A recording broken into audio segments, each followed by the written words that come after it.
دنیا آج مادہ پرستی کی بنیاد پر تیزی سے ترقی کر رہی ہے۔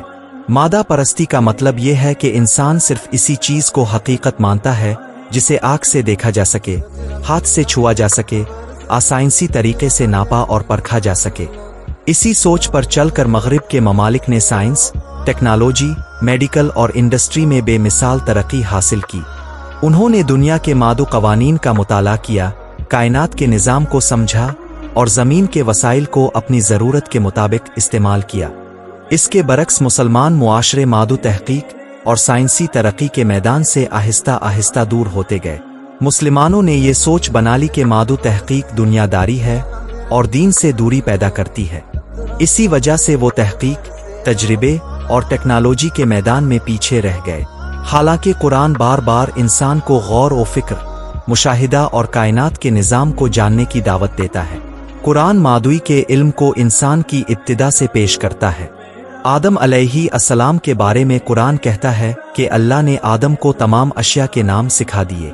اس کے ذریعے انسان کو چیزوں کی حقیقت کو جاننے کی صلاحیت ملی۔ اشیاء کے نام سکھانے کا مطلب صرف لفظ سکھانا نہیں، بلکہ چیزوں کی خصوصیات، ساخت اور فائدے کے علم کی بنیاد رکھنا ہے۔ یہ انسانی علم کی پہلی شکل تھی، جس سے آگے چل کر تمام سائنسی علم پیدا ہوا۔ قرآن کا یہ بیان واضح کرتا ہے کہ مادے کے علم کا نقطہ آغاز خود وحی کے ذریعے دیا گیا۔ قرآن میں یہ بھی کہا گیا ہے کہ اللہ نے آسمانوں اور زمین کی تمام چیزوں کو انسان کے لیے مسخر کر دیا ہے۔ اس کا مطلب یہ ہے کہ دنیا کے تمام قوانین، تمام قوتیں، تمام وسائل انسان کے فائدے کے لیے ہیں۔ انسان ان کو سمجھ سکتا ہے، ان پر تحقیق کر سکتا ہے اور ان سے فائدہ اٹھا سکتا ہے۔ یہ بیان مادہ دنیا کے مطالعے اور اس کے استعمال کے لیے مکمل اجازت دیتا ہے۔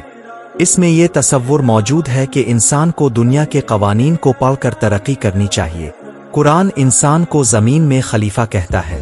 خلیفہ وہ ہوتا ہے جو زمین کا نظام چلائے، اس کے وسائل کو منظم کرے، تعمیر و ترقی کا منصوبہ بنائے اور نظم برقرار رکھے۔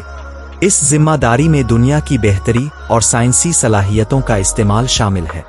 زمین پر خلافت کا مطلب یہی ہے کہ انسان دنیا کے وسائل کو اپنے فائدے اور مجموعی انسانی بھلائی کے لیے استعمال کرے۔